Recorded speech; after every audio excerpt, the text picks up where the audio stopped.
Please welcome Carl Bello, who will sing our national anthem. Please rise if you are able and remove your hats.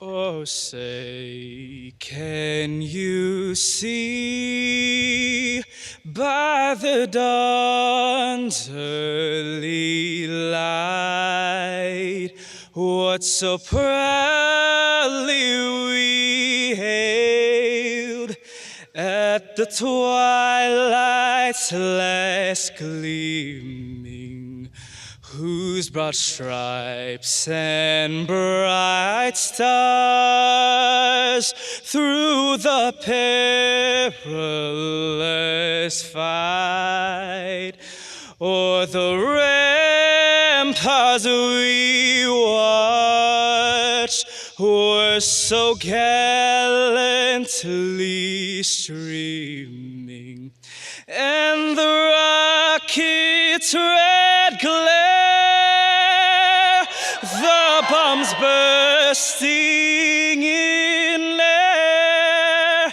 gave proof through the night that our flag was still there. Oh, say, does that star-spangled banner yet wave o'er the land of the free and the home of the brave?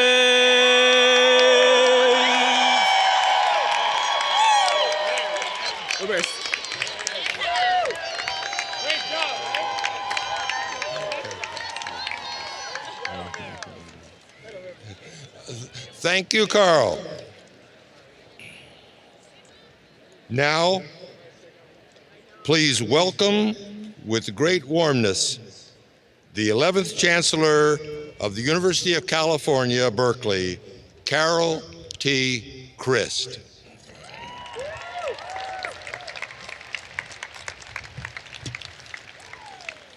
Proud parents, grandparents, brothers and sisters, children, aunts and uncles, cousins and friends of our graduates, welcome to UC Berkeley. Welcome also to the dedicated faculty, staff, alumni, and honored guests joining us today. And welcome especially to the class of 2018.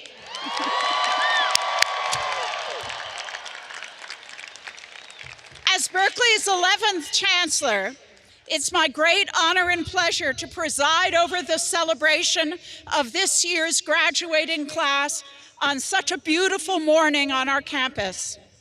Members of the class of 2018, you have long anticipated this day, some with eagerness, some with anxiety, and many, I'm sure, with a complicated mix of emotions. But whatever else you are feeling today, I hope you hold a keen sense of accomplishment. Today, through your passion and your diligence, you have reached a great milestone. You now join and renew the long line of alumni reaching back 150 years. Your lives are forever intertwined with this great university. Today, you become one of nearly 500,000 living alumni worldwide who proudly call themselves Berkeley graduates.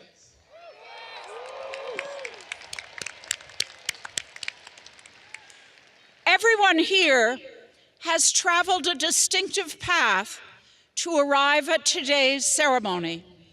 Some of you are the first in your family to graduate from college.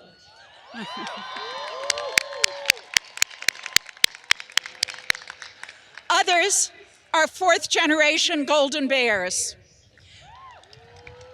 Whether you've come to Berkeley from near or far, from one of our local Bay Area communities, or from another country around the world, today's event holds special significance for all of you. While the entire Cal community is proud of your achievements, today, no one is prouder than those who have stood by you with their understanding, love, and support. Graduates, please join me in thanking your families, partners, children, friends, and mentors, everyone who helped pave the way for your arrival at one of life's great crossroads.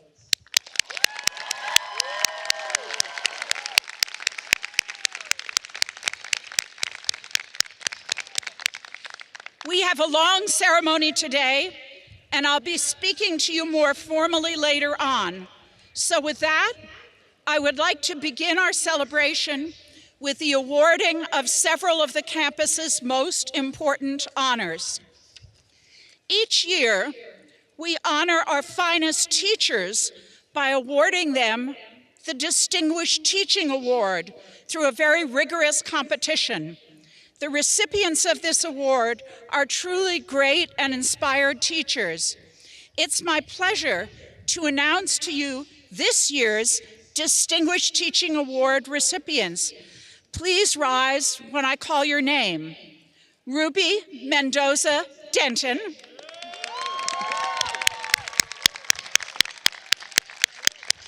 Panos Patatukas.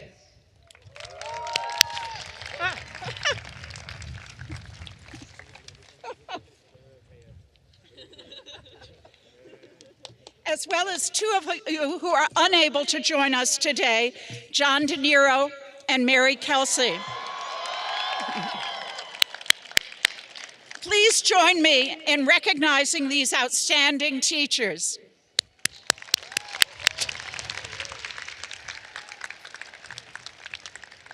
It gives me great pleasure to acknowledge awards to some of our very many outstanding graduates. Please rise when I call your name. The Jake Gimbel Prize is awarded to two students this year, Natan Wugrinski Simchek, men's crew,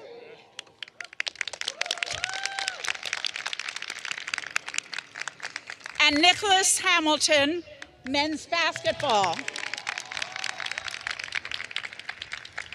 The Anna Espen Shade Pride goes to TNF Beach Volleyball.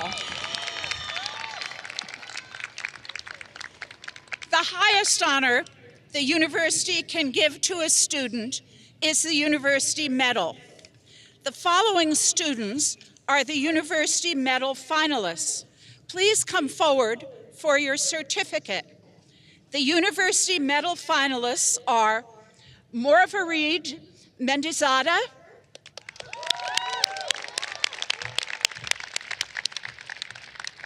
congratulations, astonishing students. William Haymore Sandholz. Congratulations. Alyssa R. Stover. Congratulations, wonderful achievements. And Sahil Chinoy, who is unable to join us today. Let's give them all a warm round of applause.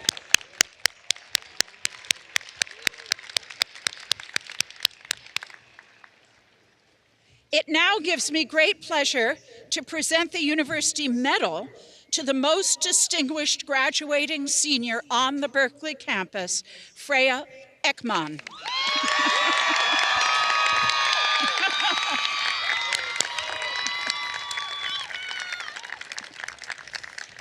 Freya Ekman, UC Berkeley's top graduating senior, is graduating in chemical biology with a near perfect GPA of 3.99.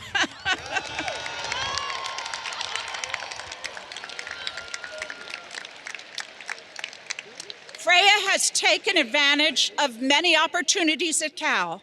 As a sophomore, she started an undergraduate position, research position in the lab of David Schaefer, a professor of chemical and biomedical engineering. There, she used CRISPR-Cas9 gene editing techniques to treat mice with ALS, a progressive disease that destroys motor neurons, and Huntington's disease, a fatal genetic disorder that destroys brain cells. The following summer, she interned with a pharmaceutical company where the techniques she created were key to an experimental gene therapy treating hemophilia. She's volunteered in rural Honduras, where she helped villagers deal with water pollution, sewage, and chronic illness. She also joined Best Buddies, where she built friendships with people who have intellectual and developmental disabilities. These accomplishments earned Freya a Gates Cambridge Scholarship, which will take her to the University of Cambridge in England to embark on a graduate degree in translational biomedical research. I hope she'll consider coming back to Berkeley for her postdoctoral work or as a faculty member, or maybe even to speak at another commencement once she's received her Nobel Prize.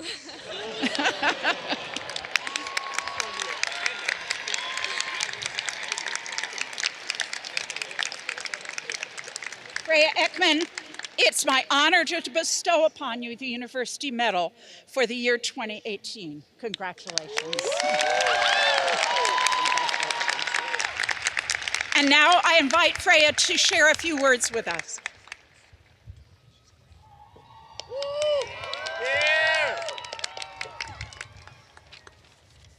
Thank you, Chancellor. Welcome, friends, family, and most importantly, the graduating class of 2018.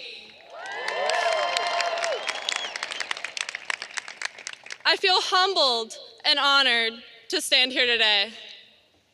It's funny, this moment right now reminds me a lot of my first day here at Berkeley. Of course, there are slightly more people watching, and I'm arguably a little bit taller. Of course, I do have a tendency to round out that last half an inch, so who knows? Regardless, my hands are just as clammy as they were 4 years ago. I remember sprinting to Chem 1A with my backpack flopping back and forth behind me, filled with far more books than you could ever need on your first day. When I was reflecting on this moment, I couldn't quite fathom why I ran so quickly that day. In fact, I now know it only takes 5 minutes to walk from Donnell to Pimentel. And there was absolutely no need to run. But now I understand why I ran so quickly that day. Coming into Berkeley, I had a dream of achieving extraordinary goals. And I had some gleaming hope that Professor Arnold, that very first day of Chem 1A, would provide me all the answers to solving my goals.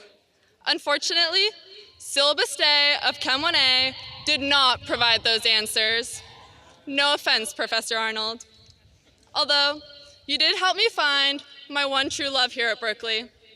Chemistry, a subject that has changed my life so profoundly.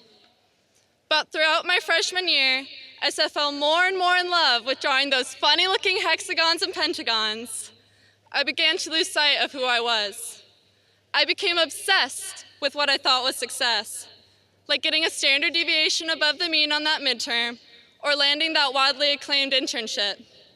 I lived in constant fear that I wasn't going to make the cut. Success was a resume, and I had fully ascribed to it. I left Berkeley at the end of that year feeling hollow and empty. It wasn't until I spent time with my family that summer that I began to see things more clearly. My brother was born with a unique hand of genetic cards. In fact, mathematically, he is 1 in 2.7 million. And he is exactly just that, 1 in a million. Far stronger and far more resilient than any of the other 2,699,999 people. He has drafted his own definition of success in life, a definition composed of spreading infinite joy to those around him and appreciating life's everyday tiny details. He forced me to reframe my experience here at Berkeley. When I returned, I started becoming more aware of the small things that I encountered every day. That GBC cashier that took that extra minute to wish you a good day. That warm Berkeley sun sitting on the glade, watching people play Quidditch, a sport I still can't quite grasp my head around. That classmate you always thought was a little extra cute, who smiled on your way out of class. Those roommates who listened to you practice your commencement speech 100 times over. I began to notice these small moments in my academic life as well. Despite the media's glorified portrayal of scientific discovery, research is a gradual process, filled with failure. You can spend weeks in the lab prepping DNA and packaging virus, only to begin an experiment. An experiment that might fail the first 3 times around. At first, I was frustrated by these seemingly mundane and insignificant tasks, constantly caught in a crippling fear of the failure of the larger study. However, as I began to focus more on these everyday experiments, treating each mini prep as important as the last, this fear began to disappear. In fact, it was the optimization of these smaller experiments that ultimately led to the overall success of a study. Berkeley has taught me these lessons time and time again. However, perhaps the most substantial one was when I joined Best Buddies, an organization committed to forming one-on-one friendships with people with intellectual and developmental disabilities. The friendships that I have formed there have brought intense vibrancy into my life. This is why it pains me so much to see that these members of society are being ostracized and diminished. They, and many others, are constantly being barred from healthcare, education, and legal representation. An exclusionary stigma that will be the legacy of our generation. So we must ask ourselves, is this what we want to be known for? At a Best Buddies hangout this past March, one of my buddies told me that she was applying for a job at Safeway in Oakland. She wanted to tell me how much she prepared for the interview and how badly she wanted the job. The next time I saw her, she didn't mention it, so I didn't ask how it went. A couple of weeks ago, at our very last hang, she ran up to me with the widest smile I have ever seen and told me that she had just finished her very first day the day before. She was so proud, as was I. She knew that she could take on this job. She knew that she could thrive, if only she was given the chance. This was an opportunity for her to show that while others may think she's small, she can contribute value to society, that she shouldn't live within the limits that others have set on her, that while these accomplishments are often belittled, they are vital. Now here we are, degrees in hand and half an inch taller. 4 years ago, I thought success was manifested in resume-worthy accomplishments. Today, I'm convinced it's not.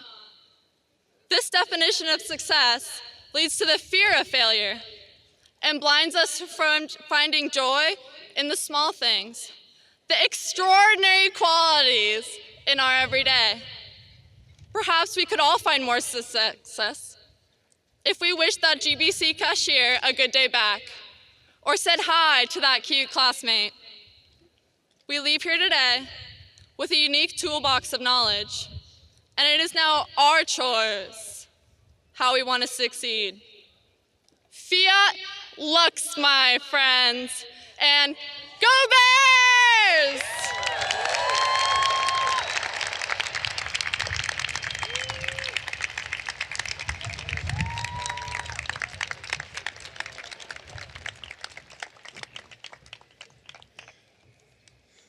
Now welcome Sienna Graze, Kate Song, and Daniel Rosales, class of 2018 Gift Committee, with a special presentation to the university.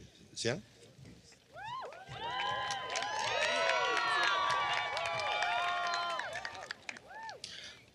More than 140 years ago, the graduating class began the tradition of the senior gift by donating $48.10 for textbooks.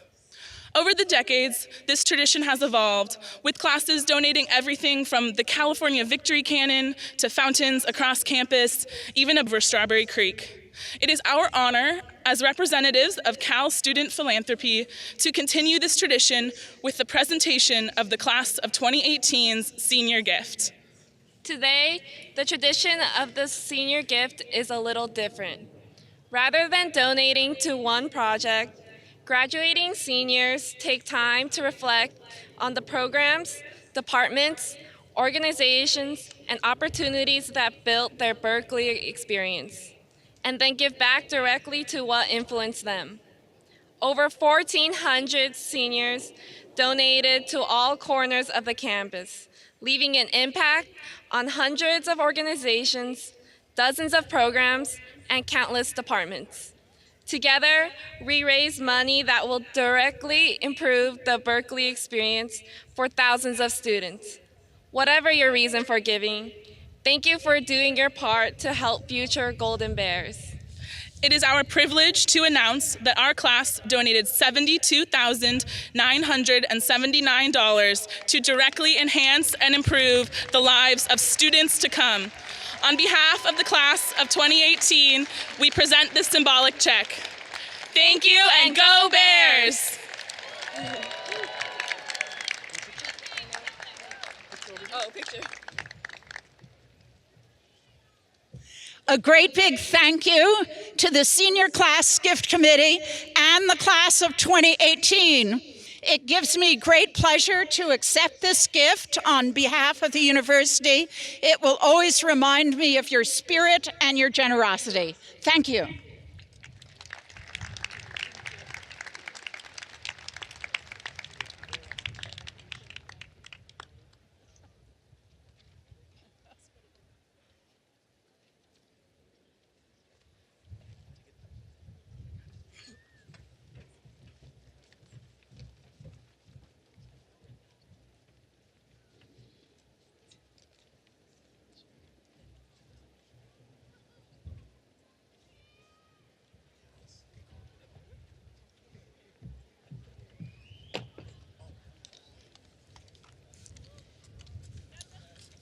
Hello, graduates, family, and friends.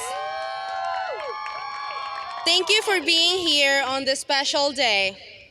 My name is Jessica Lee Ho, and I am the class of 2018 senior class president. This year, the Senior Class Council of the Californians planned a variety of events, from Senior Week to Senior Formal, in hopes of unifying and connecting our class. Today, we are here to celebrate our accomplishments and growth. Unfortunately, U.S. Senator Kamala Harris will not be joining us. However, I am grateful to have our very own first female chancellor share her words of wisdom with us. Carol Teka Chris became UC Berkeley's 11th chancellor in 2017. A celebrated scholar of Victorian literature, Chris is well known as an advocate for quality, accessible public higher education, and the value of a broad education and women's issues and diversity on college campuses. Chris joined Berkeley's English department in 1970 and was a professor and administrator for more than 3 decades, including serving as department chair, dean of the humanities, and provost of the College of Letters and Science.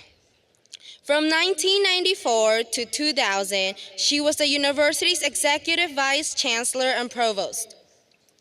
As a top academic officer, she strengthened many top-rated departments in the humanities and sciences and advanced major initiatives in areas including neuroscience and bioengineering. From 2002 and 2013, Chris served as president of Smith College, one of the country's most distinguished liberal arts colleges. Among many accomplishments, she supervised the development of the nation's only accredited engineering program at a women's college and led planning efforts to improve its academic and financial models within the context of changing trends in higher education. Chris returned to Berkeley in 2015 to direct the Center for Studies in Higher Education. She was appointed interim Executive Vice Chancellor and Provost in April 2016 before being named Chancellor. She has played an instrumental role in stabilizing Berkeley's budget, confronting sexual violence and sexual harassment on campus, and creating a long-term plan for housing students and scholars. Chancellor Chris, I welcome you to the podium.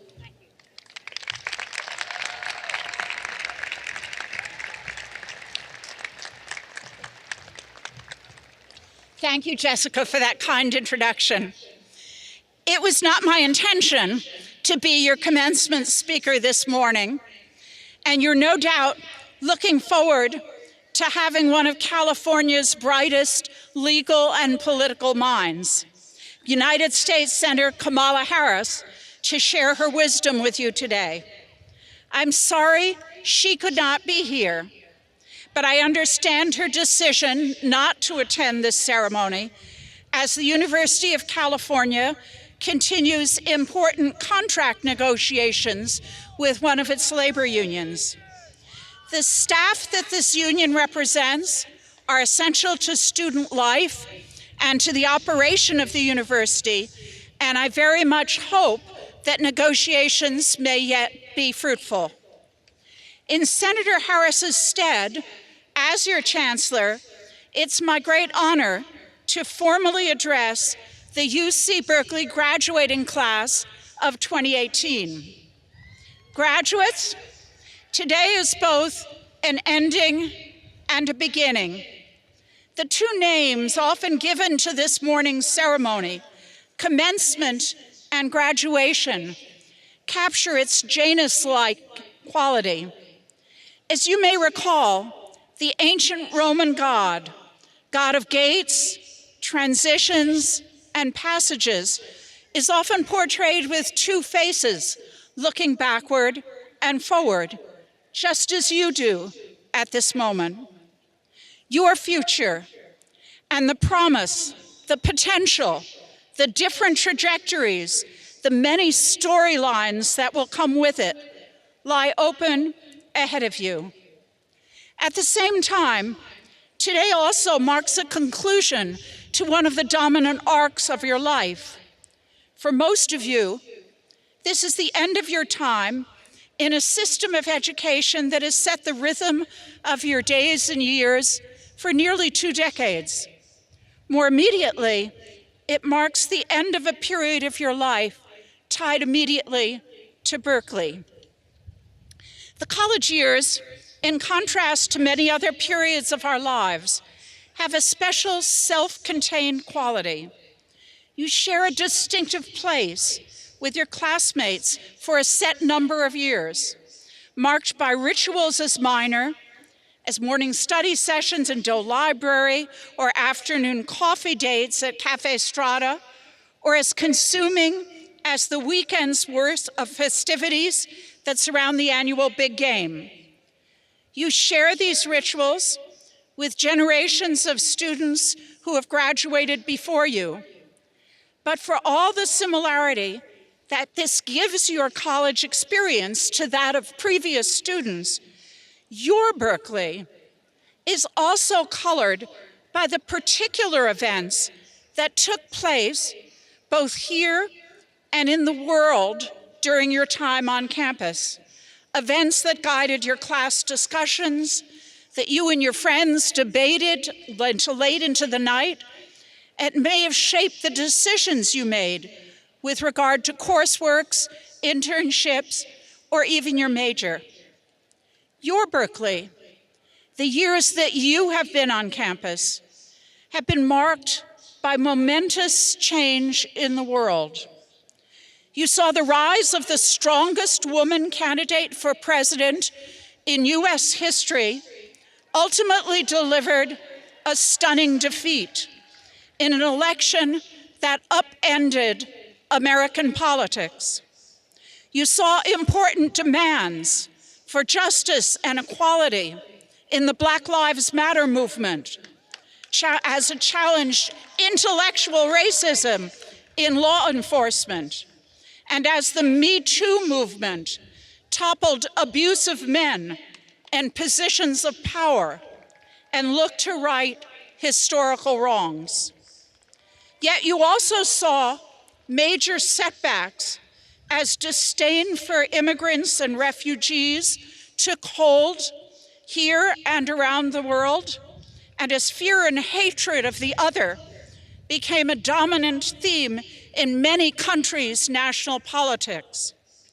In your time, catastrophic natural disasters, from monsoons in South Asia to a hurricane in Puerto Rico to wildfires up and down the California coast, have motivated national discussions about wealth, privilege, and our country's responsibility to aid victims and help rebuild communities, not to mention debates about science and climate change. A host of man-made disasters, too, including acts of terror and numerous mass shootings, have renewed disputes about gun rights and seen thousands take to the streets in protest against gun laws. While you've been at Berkeley, concerns about cybersecurity, changes in the media we consume, and questions about privacy rights have asked us to reconsider our relationships to now ubiquitous technology and modes of communication.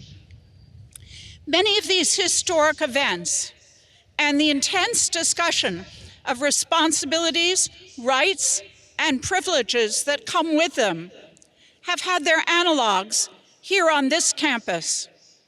It's a defining quality of those at Berkeley that you do not sit idly by when you see injustice, whether in the larger world or more locally. You reflect on the issues at hand, consider solutions, and confront problems in all their complexity and with all their deep and enduring difficulty.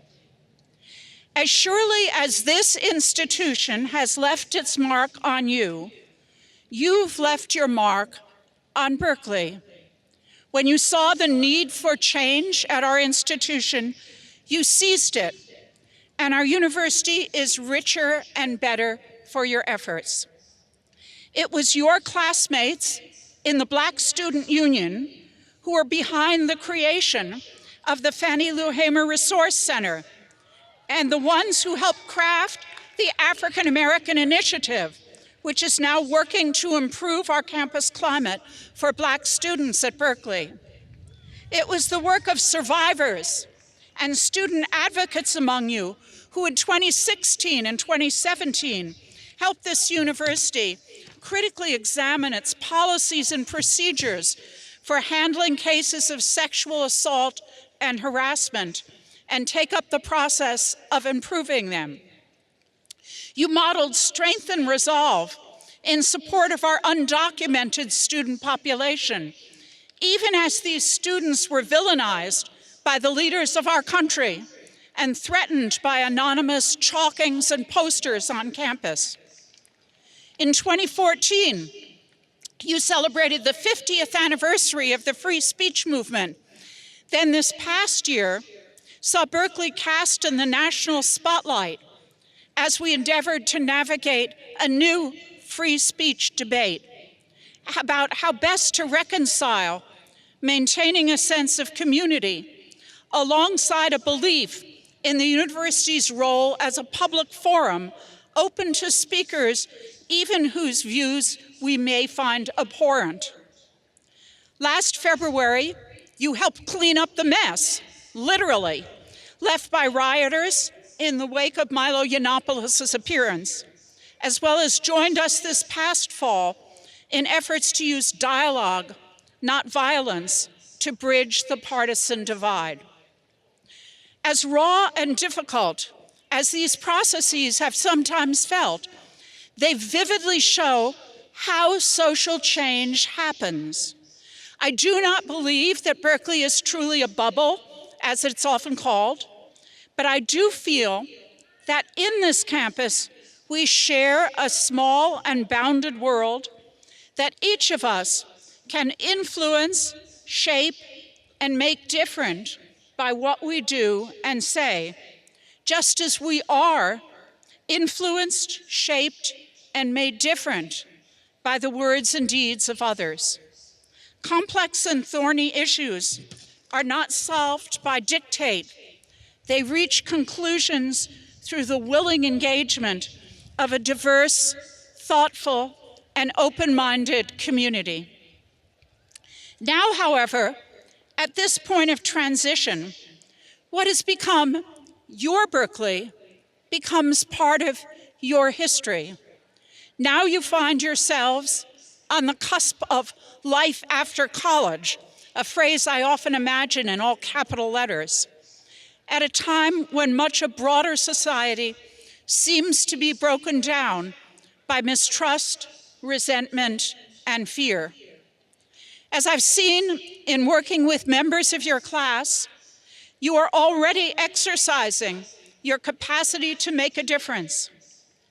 And even as some of you will want to pursue lives of large public ambition, others may not. Remember that the cumulative power of unhistoric acts can still strongly shape the world we inhabit. In 2002, after spending my entire academic career as a professor of English and administrator at Berkeley, I underwent one of the most significant transitions of my own when I moved to Massachusetts to become the president of Smith College.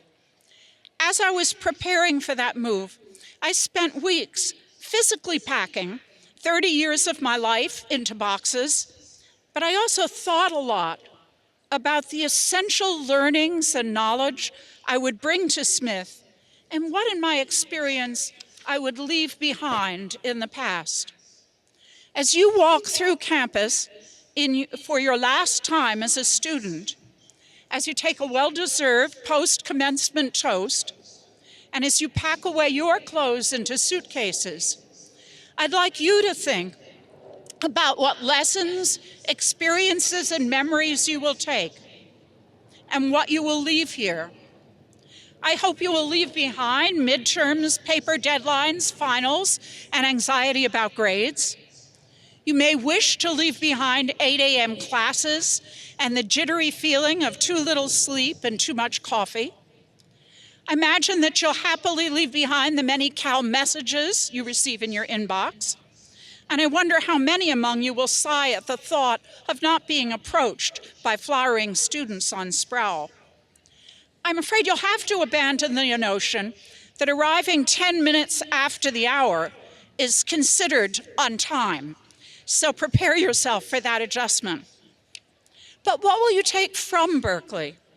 What are the great lessons, the qualities of character that you wish to carry forward in your life? I have a list of hopes for you myself. I hope you'll take the capacity for empathy, for understanding perspectives different from your own, which Berkeley has tried to instill in you through its liberal arts curriculum. Especially now, we all need the humility that helps us realize things may look different through the lens of a different experience, as well as the willingness to learn from that difference. I hope you'll take the ability to voice what it is you believe, even when you know others may not share your perspective. Do this without wedding disagreement to disrespect on your own part or that of others. I hope you'll take with you a sense of confidence in your own abilities and powers. In whatever sphere you choose to live and work, you have much to contribute. Belief in yourself is the foundation of leadership. I'll hope you take with you the capacity for moral reasoning, the ethical judgment you'll need to exercise in many areas of your life. Let it become your lodestar as you navigate a tumultuous time. Finally, I hope you take from Berkeley a sense of public responsibility. I'm immensely proud and grateful for the hard work and the sacrifices that you and your families have made to bring you to this moment.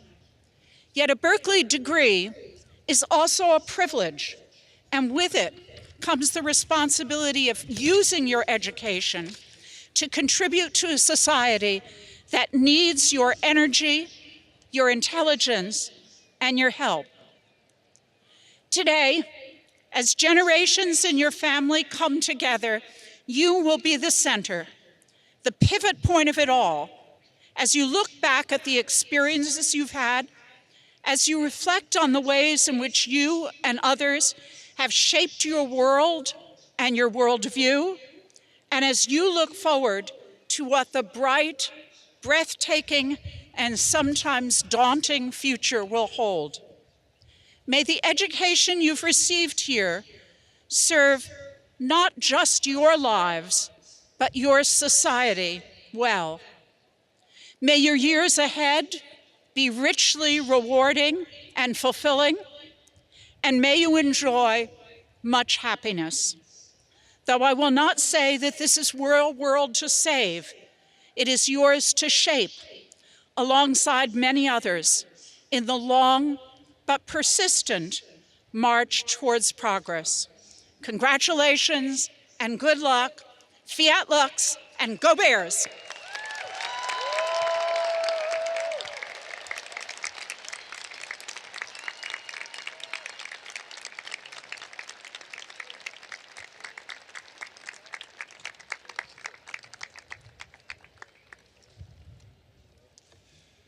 Please welcome The Odds, a band made up entirely of members of the class of 2018. Honored guests, The Odds.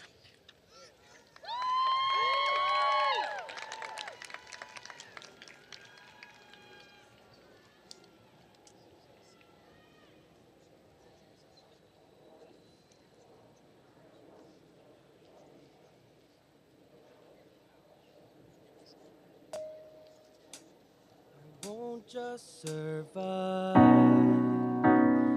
you will see me thrive. Can write my story, I'm beyond the archetype. I won't just conform, no matter how you shape my core, 'cause my roots, they run deep.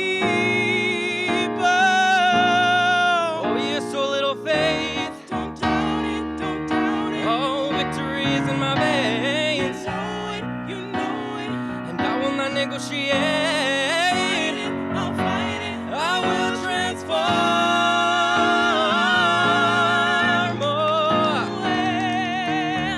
When the fire's at my feet again, and the vultures all start circling, they're whispering, you're out of time, but still I rise. There is no mistake, no accident.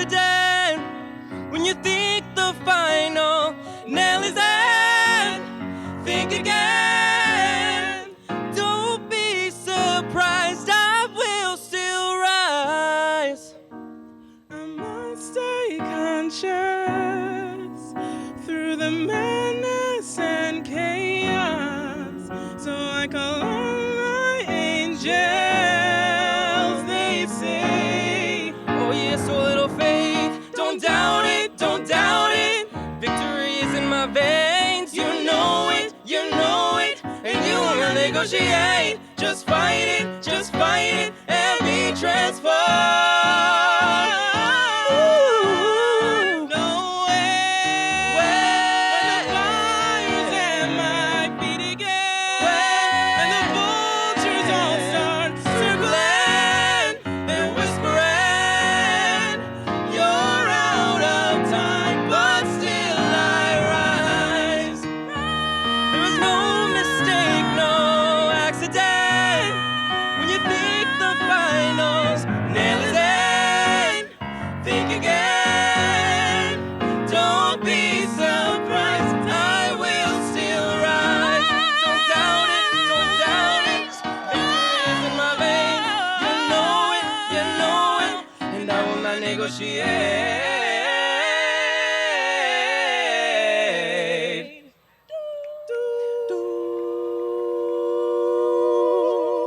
You're out of time, but still I rise, rise, rise. You're out of time, but still we rise.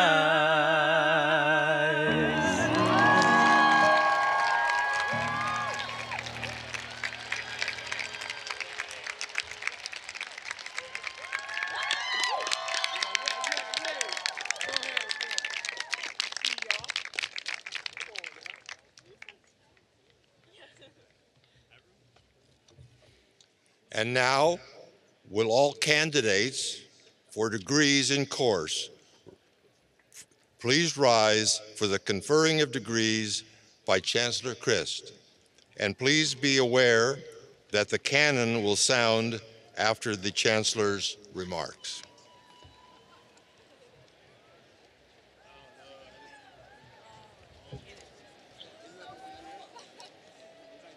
Now's the moment that you've been waiting for. By virtue of the authority vested in me by the President of the University of California, I grant you the degrees of Doctor of Philosophy, Master of Arts, Master of Science, Bachelor of Arts, and Bachelor of Science. Congratulations, graduates! You may now move your tassels from the right to the left side.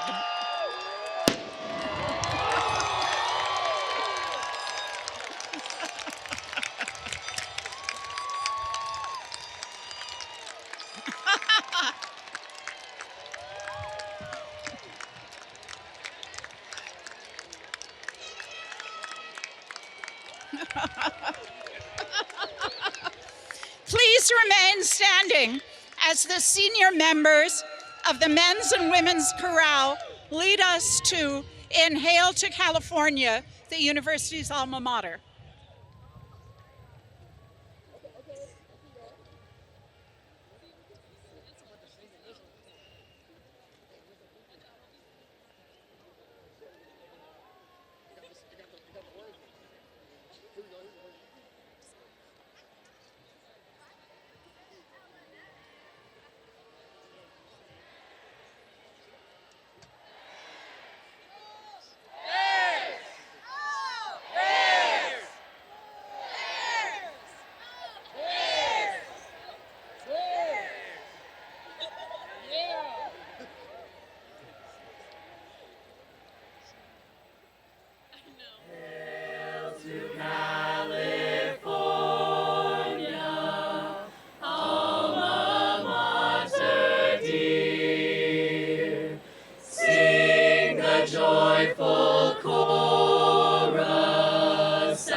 Want to thank the rally committee for the banner, the cannon, and the card section right behind you.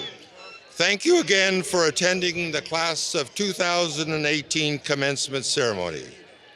Congratulations to the graduates and their families. Graduates, please recess to meet your families near the campanile.